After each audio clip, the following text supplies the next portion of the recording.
Hi, my name is Lorraine Watry and welcome to my studio. I am a watercolor artist and I've worked with watercolor for 26 years now, and I thought I would start a new series of videos where I go over different tips, tricks, and techniques for working with watercolor. And hopefully these short videos will help you in your journey, and if you have a question or a technique that you would like to see, please comment below and I will try to accommodate that in a future video. Today's tip and trick video is going to go over how I enlarge my drawing and how you can use a proportion scale. So a proportion scale is a way that you can take your original measurements, which would be the inside ring. It's two pieces of plastic that are attached together, and the inside ring would be the original measurements, and then the outside ring are the measurements that you would maybe want to size your drawing up to or down to, depending on which way you want to go with it. So before we go farther with that, I will just kind of walk you through my process and how I would get to this point of using the proportion wheel. So generally I will work from a photograph, and this is my photograph of a hummingbird, and I will print it at a large enough size that I can see easily the different parts of the image. If it were a more detailed image, then I might even print it a little larger than this. And one of the ways that I do that is I have a graphics package where I can enlarge the image in my graphics package to maybe 10 by 14 or something like that, and then I can print it in two pieces. You could also take your photograph, if you're working from one, to a copy store and ask if they can enlarge it for you. But generally I want to have enough information on my photograph that I can see it well. And then the other way is I will often enlarge it either on my tablet or on my computer screen. And I feel like that works really well, and often I will paint from my tablet or computer screen now as well. So when I am doing my drawing, I really like the Borden and Riley paper that is for pens, and it's the number 234, and this one is 9 by 12, but it comes in lots of different sizes. So if you look up Borden and Riley, and then the one that I suggest is the 234. The reason I like this paper is that when I am working with pencil, and I use a mechanical pencil, and I use the 0.5 lead. I like the smaller lead. The 0.7 is thicker, and I just prefer having a thinner line. So I use the mechanical pencil with HB lead. And then I like the clickable white erasers, and they just go up and down depending on how much you need out, and I think they work well. And the reason I like the Borden and Riley paper is it is a thicker, heavier paper, so I can work with it without it kind of getting crumpled, and it doesn't bleed. So not bleed, but it doesn't smear as much. So it takes a lot for me to have a line smear, and there's just a little bit happening there.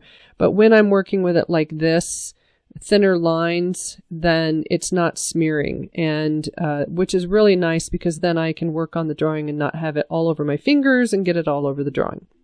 So this was a hummingbird that different from that one that I started to sketch up, and I was using a grid system to do that. And depends on what I'm drawing. Sometimes I will use a grid, sometimes I won't, and I really like using the grid to help me kind of locate where everything is, and it's a good way to do that. I won't talk about gridding in this particular video. It's just a kind of a short video on enlarging your drawing, but this is a good way to start your drawing, and at some point I'll do a video on using a grid. So move this out of the way, and so then once I have my drawing, I will take that pencil drawing and I will ink it in. So this drawing has been inked. The drawing was inked in, and then I made a copy of it because I was doing several things with the copy. So these are actually copy lines, but the drawing is, I believe it is 7 inches by 10 inches. And when I am working with an image, I will make the sides equal. So if it's 7.5 over here, then I'll make sure that I have 10.5 on the other side. Or if it's 7.25, it'll be 10.25, or 7 or 10. So what I want, though, I don't want 7.25 and 10.5. If I can avoid that, I will adjust my drawing to have even measurements so that when I go to look for a frame, I am not having to cut a mat that has odd inches on the mat. So this one is 7 by 10, and my photograph is actually 7 by 10 as well. And then when I want to enlarge that image, I could paint it this size, or I might decide that I want to enlarge it. And you can easily, with this one, you could just double both sides and know that it would be 7 would be 14 and 10 would be 20. So I could do a 14 by 20.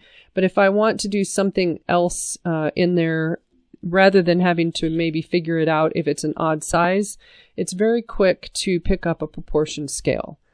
So what I will do then, and let me zoom in a little bit. I'll be right back. So what I will do then is take the proportion scale, if I can pick it up, and I will put in the size of the two sides. So 7 by 10. And I know maybe I want to use somewhere around a half sheet or a quarter. I'll do a quarter sheet of paper first. So a quarter sheet of paper, of watercolor paper, is 11 by 15. So I will go to the 15 mark and the 7 mark, and that would be 10.5 by 15. So you just look at the outside ring. But I also don't, it's that odd number size. So right now it's 10.5 by 15.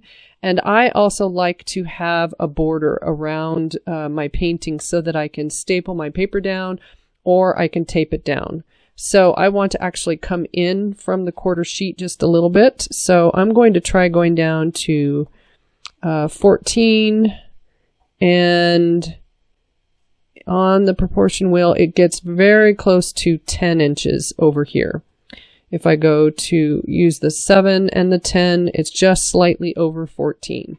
So I would look at my two measurements and I would decide, okay, do I want to crop a little bit off of the length? Or am I okay cropping a little bit off of the width or the height? And so then I would probably rather take a little bit off of the length. And so I'm going to look at this and say, I'll go with 10 and then make it 14. So I just take a little bit off of there and I know I've got an even size measurement there. So then what the proportion wheel will do is I can look down in this center area where it's cut out, and it will tell me what percent I need to enlarge this drawing to. So right now it's at 143%. So then I could either enlarge that myself on my printer, or I could take it to maybe a print store and ask them to enlarge it 143%. Now, if you're doing it on your own, because of the size of your drawing, you will have to enlarge one half and then enlarge the other half so that you can get it big enough. So then once I have it enlarged, I now have two pieces of paper, and might be a little easier to see on the back. And these are not quite, I've cut them down, so they're not quite 8.5 by 11 pieces of paper anymore. And I have taped them back together. And what I look for is giving a little bit of an overlap. So maybe about 1/4 inch, so that this piece of paper can overlap the other piece of paper somewhere about 1/4 inch. And now I have my larger drawing, and it's 10 by 14. And I could have drawn the drawing originally the size that I want to have the painting be. But if I'm working on something that is on a regular piece of paper, one, I might decide I want to do the painting this size, but it is a little more comfortable to do a smaller drawing than it is, I find, to do a larger drawing. And depending on how big of a painting you want to do, if I want to do a full sheet painting of this image, full sheet of watercolor paper is 22 by 30. And so if I go up to 19, so 19, and I won't get to 30. Let me see if I do, oh, I wasn't even at 20, geez. 22 by 30, so 21. And the 10 inches would be right at 30. So I would not want to do that for me because I want that border. So if I do 29 inches as the largest size, and then I would go down to 20 inches. So I could enlarge this to 20 by 29. And if I have to do a drawing that is 22 by 29, that is a much bigger drawing piece of paper that you have to have. So I will draw generally on a smaller piece of paper, and I can make all my changes on the paper and then later transfer it to my watercolor paper. So I find a proportion wheel a very essential piece of equipment to have in my studio. And I'm sure there are plenty of other math-based ways that you can enlarge your measurements up to get to the bigger size. But I just find this a very quick, easy tool to use. And it's really nice to have that percent, because I would know then that I need to have this be, let's get back to 29. So if I'm going to do 20 by 29, then I can, I know that my enlargement size will be 285. So once I know that measurement, again, I can either take it to a copy store and ask them to enlarge it that much, or I could dial it in on my printer, and then that would probably require maybe 4 images or prints, or it might even be up to 6 in order to get this whole thing printed big enough. And then if I'm doing a very detailed drawing, sometimes I will do a bigger piece of paper, but I generally don't do it as large as my actual painting will be.